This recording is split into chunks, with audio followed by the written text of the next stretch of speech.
Searching for Minecraft's oldest, first ever made mod pack comes up with some interesting and wildly different results and claims, particularly on YouTube. There doesn't seem to be a super clear consensus on what it is, with a lot of videos claiming that it's the Technic mod pack for beta 1.7, and then some further comments on said Technic videos saying this is wrong, it's actually the now that's what I call Minecraft, made popular by the Yogscast for beta 1.5. And then wait, guys, there's probably something older around beta 1.2.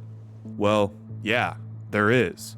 It's called ARG's Minecraft Overhaul and was the first content mod pack ever made, releasing in beta 1.2_02. However, Minecraft Overhaul was made without the permission of the various texture pack and mod creators featured in the pack at the time, and was subsequently taken down shortly after. I honestly didn't realize you needed full written permission to make a mod pack, but I guess back then you better have had it, or be prepared to be absolutely lawyered. It's important to mention real quick that ARG did receive written permission from mod creators later on, and Minecraft Overhaul saw a second life for Minecraft official release 1.5. So anyway, first content mod pack ever made was ARG's Minecraft Overhaul, right? Mystery solved, right? No, keyword content mod pack, meaning additional features that are added to the game alongside vanilla Minecraft. Like say the old Moon mod, for example. Not just simply tweaking the vanilla features of the game or adding some sort of utility like an X-ray cheat. Now we could sit here all day and argue about the difference between a mod and a tweak, and if tweaks can be called mods, but by the dictionary definition of mod, meaning any modification to a game, quote-unquote tweaks are definitely mods. That being said, the first and oldest mod pack in Minecraft history was actually a collection of various individual tweaks and enhancements to vanilla Minecraft. This was called Zom's mod pack, released by Tanzanite originally for Minecraft alpha version 1.2.0.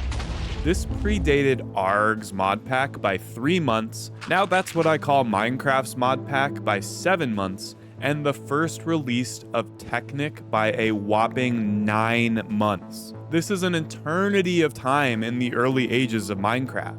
Like I said, the mod pack is a collection of a bunch of individual tweak mods to the game. Let's go through each tweak from the earliest versions of the pack lightning quick so you get an idea of what it's all about. Fly enables flying. Self-explanatory. Recipe allows you to create custom crafting recipes. Cart allows you to drive minecarts Mario Kart style. Wield automatically places a sword or bow from your inventory into your hand immediately. Compass creates a new spawn point that a compass will now point to. Build, the original creative mode. Cloud, turn clouds on and off easily. Sun, can change and stop time easily. Path, shows where you've walked.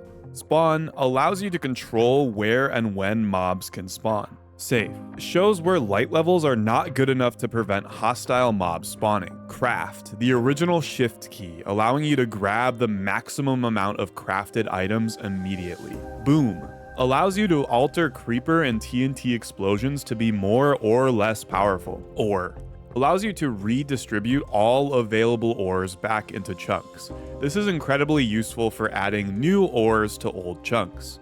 Teleport, also self-explanatory, the original /TP before that existed. However, the mod pack allowed you to teleport mobs and items using the command as well. Woo, okay, that's it. Thanks for bearing with me.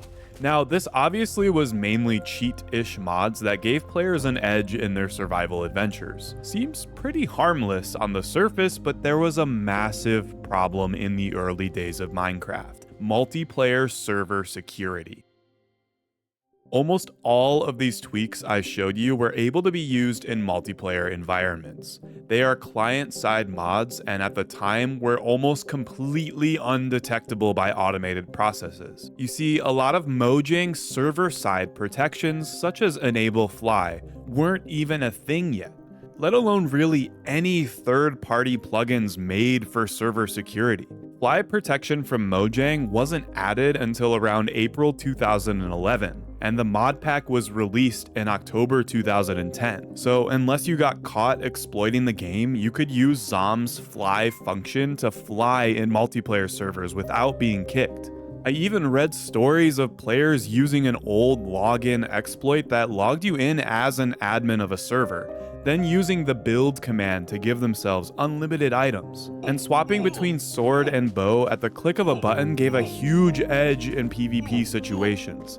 You can see why this would be a problem. So while there weren't any gargantuan public servers at the time, like Hypixel for example, so many servers were directly affected by players gaining an edge and cheating with Zom's mod pack. I couldn't find a lot of information on the fly protection Mojang created, but I'd have to imagine Zom's mod pack caused a lot of those initial discussions back in the day. Before any of that existed, if you weren't caught by a server admin using the cheats, you were running around scot-free. Anyway, from a single player perspective though, the mod pack was honestly pretty awesome. People still prefer Zom's fly version to Vanilla's creative mode. Creating custom crafting recipes made the game harder or easier to your liking, and teleporting yourself was a super fun way to explore your favorite seeds and worlds.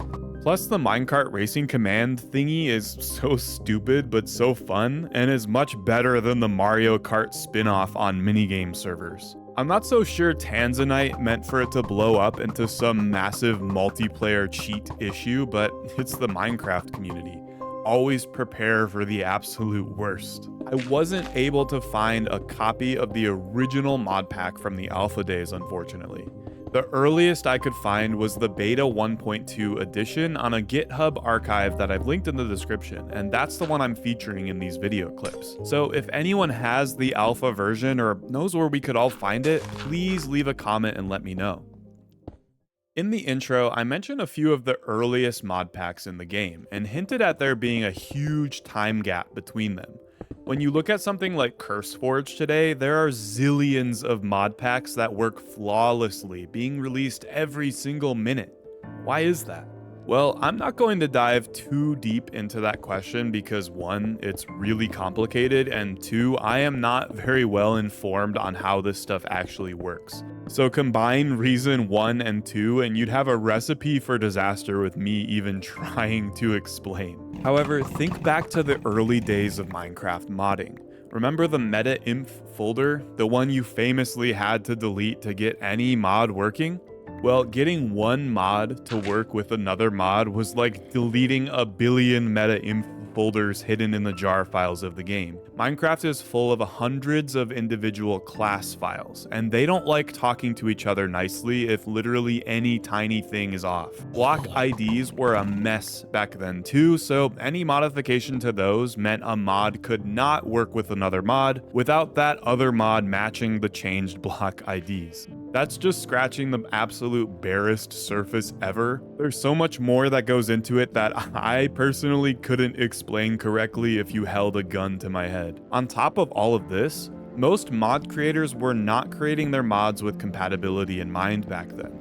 It was hard enough to get mods working on their own, with Minecraft being a relatively new game that creating something compatible with something else just meant way more work. And lastly, mod creators were very protective of their code back then. Not saying they aren't now, but back then, not a lot of open source things existed. And so then what happened? Well, there was a wave of new types of mods to the game, mod loaders. Think Forge, Fabric, and Bucket for example. Or one of the earliest ones, Risugami's mod loader. These, to my understanding, bridge the gap of compatibility and only require mods to be compatible with the respective loader to be compatible with other mods, for the most part, I think.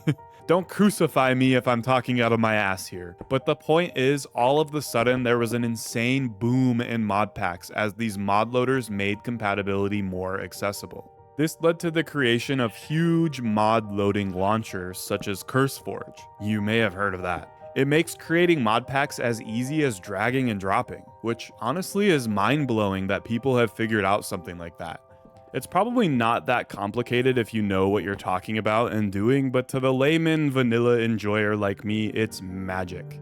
Anyway though, I thought I'd shed some light on a topic that everyone has been getting wrong for years and actually show you the first mod pack in existence. Zom's mod pack kind of has a bad reputation for its rampant exploitation. But bad reputation or not, it's the first one. If you somehow know of something older, let me know if I got it wrong, as there's nothing more embarrassing than calling people out and being wrong yourself. As for me, as always, I want to shout out my channel members on these signs. Special shout out to my knights Crimson, Caspero, and Ponytail MC, and my beloved Lord members Really Real, VI, and Dirty Dan. Reminder to subscribe to the channel for more Minecraft history and crazy stories like this one. I love you all so very much. Keep on being awesome people. Be kind, and I'll see you in the next video.